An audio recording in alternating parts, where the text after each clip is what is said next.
Pasca peristiwa tragis yang menewaskan 11 siswa Madrasah Sanawiyah Harapan Baru Ciamis, Gubernur Jawa Barat Ridwan Kamil melarang kegiatan alam susur sungai sampai ada standar prosedur operasional yang jelas dari BPBD setempat agar kejadian tidak kembali terulang.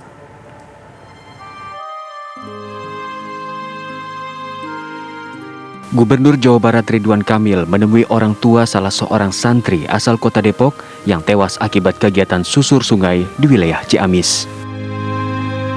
Suasana haru pun tercipta saat keluarga bercerita mengenai kegiatan anaknya kepada sang gubernur.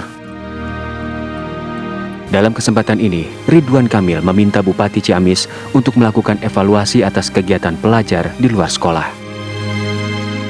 Ridwan Kamil juga melarang kegiatan alam susur sungai sampai tersusunnya standar operating prosedur guna mengantisipasi terulangnya peristiwa serupa yang menewaskan 11 siswa Madrasah Sanawiyah Harapan Baru. Makanya saya melarang ada susur sungai di masa depan, kecuali sudah ada SOP yang jelas dari BPBD. Oleh karena itu saya minta BPBD menyusun sebuah SOP bagaimana kegiatan alam itu bisa dilaksanakan tetap dengan mengutamakan keselamatan dan keamanan.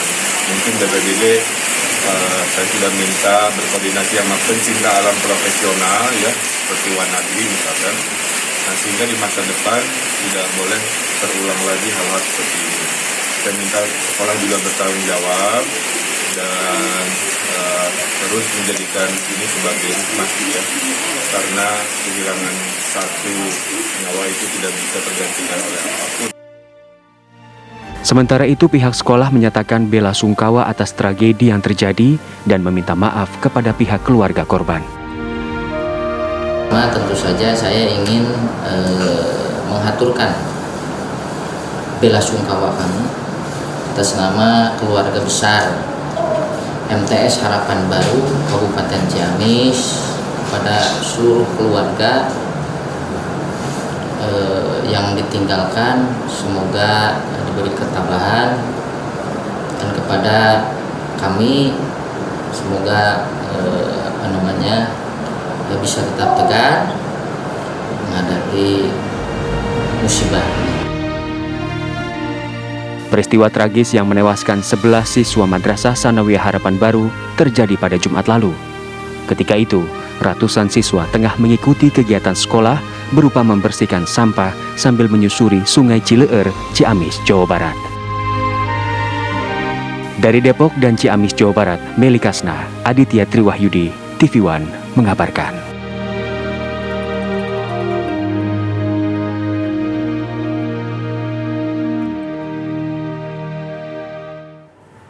Mengapa aktivitas maut ini bisa terjadi? Langsung saja kita akan bergabung dengan reporter TV One Yasin Idris di sana. Yasin, silakan.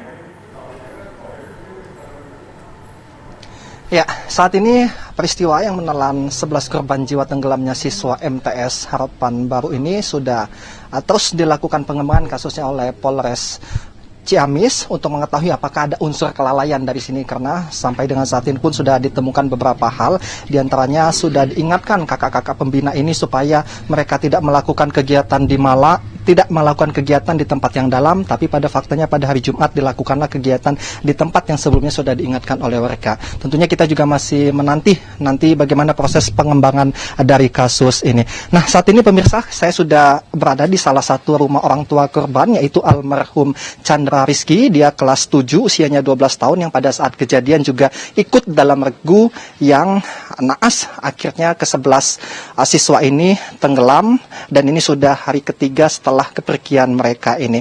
Saya akan mengajakkan untuk berbincang untuk mengetahui seperti apa sisi Chandra ini di sekolah di mata keluarganya. Pak Dede, terima kasih banyak waktunya untuk pemirsa TV One. Kami juga mewakili pemirsa ikut berduka cita ya Pak, untuk adik Chandra ini. Dan juga Bu Nena juga Bu. Pak Dede, pertama kali mengetahui kalau misalnya Chandra yang jadi salah satu korban kapan Pak? Yang saya kapan gini, kronologis ya. Saya nggak tahu kegiatan apa yang akan dilaksanakan pada hari Jumat itu. Tetapi saya kan ada rencana hari Jumat itu ngasih obat anak saya yang kebetulan ada infeksi gatal di kaki sebelah kiri. Nah, ini kan saya biasa lakukan di sore hari karena kan pasti anak lagi belajar, lagi sekolah. Nah, ketika saya minta izin ke wali santri, ya bilang wali santri saya minta izin, Pak, saya mau ketemu sama anak saya, Chandra Rizky, minta izin untuk mengobati anak saya yang lagi sakit. Nah, tapi karena kronologis di WA belum ada jawaban, saya lihat ke Kobong, ada Kobong itu kamar santri. Kamar santri. Agak ada keributan, ada seolah ada apa di lingkungan tersebut, banyak tamu, banyak orang selingkuhan seliwur. Ya, tanya ada anak santri yang lewat, ya, tanya, "Dek, ada apa ini kegiatan?" Apa enggak ada apa-apa, cuma ada tragedi di sungai, anak tenggelam. Kelas berapa itu, Dek?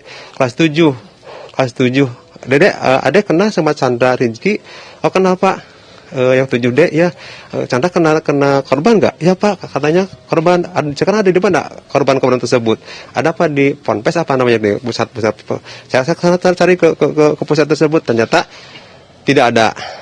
Di sekolah tidak ada. Terus coba tolong cari ke anak-anak siswa, ke anak-anak Kobong, santri itu, apabila lagi bersih-bersih di toilet atau apa, ternyata dicari nggak ada, di mana nggak ada. Terus tanya saya ke ibu-ibu sana, ternyata nggak ada. Nah, saya bingung, di mana anak saya? Di mana? Ini bapaknya Chandra Rizky, gitu. Di mana nih saya? Pada bingung karena kondisi data mungkin belum ada. Nah, di antara itu saya tanya ada petugas BPDB yang ada di sana. Ada di sana, pas tanya, "Pak, Bapak ini udah ada di sini." "Pak, karena semua korban udah disampaikan ke RSUD." "Berapa orang itu, Pak?" "Ada 2 orang." "Siapa? Ada nama Chandra nggak, Pak?" "Oh, nggak ada." "Atau gimana, Pak? Ini anak saya di mana? Posisi anak saya apakah di lokasi atau apakah masih dicari-cari?" Terus saya tanya, "Apa ini semua udah masuk, udah ke sini semua?" "Ya, Pak, udah semua ke sini." "Karena kalau di sana ada petugas nggak?" "Udah nggak ada." Udah petugas. Yang ada di sana siapa?" Oke. Yang ada di sana berapa? Bapak, tapi akhirnya Bapak sempat ke Sungai Cileer juga. Lanjut. Kagak, udah gak ada. Yang ada di lokasi siapa? Yang ada di lokasi itu petugas, warga, bukan petugas. Warga apa, Pak? Terus Bapak di sini apa? "Saya di sini lagi nyari data." "Kok pas semuanya di sini gak ada di lokasi?"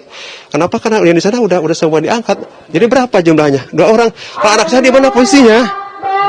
"Anak saya di mana posisinya?" Pada gak tahu. Nah, Bapak mengetahui Chandra meninggal pukul berapa? Nah, lanjut. Saya belum ketahui. Saya pulang dulu ke rumah. Kasih tahu anak saya. HP saya habis batunya. Datang langsung ke UGD dulu. Nanya ke UGD. Nih UGD gak ada. Saya balik lagi ke Kobong. Ke Kobong nanya, Basarnas sama itu masih ada, masih petugas itu masih ada di lokasi. "Pak, kenapa masih ada di sini?" "Belum ke sana." Jam 5:30 ada mungkin instruksi dari komandan harus terjun ke lapangan. Saya ikut pakai motor ke lokasi. Saya di lokasi. Bapak, kita ini sebentar. Kemudian akhirnya, baik, kami mungkin... Saya kontak batin dulu sama anak. Coba kontak batin antara bapak dengan anak ke lokasi di pinggir sungai. Saya Bismillahirrahmanirrahim. Ada kontak batin sama saya. Ini pasti di sini masih ada. Lagi ngomong gitu, muncul anak satu korban yang Alpin itu sebelum maghrib itu. Ambil satu, ambil. Nah, udah ketahuan langsung saya pulang dulu. Nah, Baik, Pak Dede, tentunya kami pemirsa TV1 ikut turut berduka cita, Pak ya. Amin. Semoga insya Allah ditempatkan di tempat terbaik seperti itu, Pak ya. Baik, pemirsa, itu tadi yang dapat diceritakan oleh orang tua Chandra yang menjadi korban. Tentunya kita berharap ada pertanggungjawaban juga dari sekolah dan kedepannya kegiatan seperti ini dapat lebih diantisipasi lagi. Sementara itu kan kembalikan dari studio.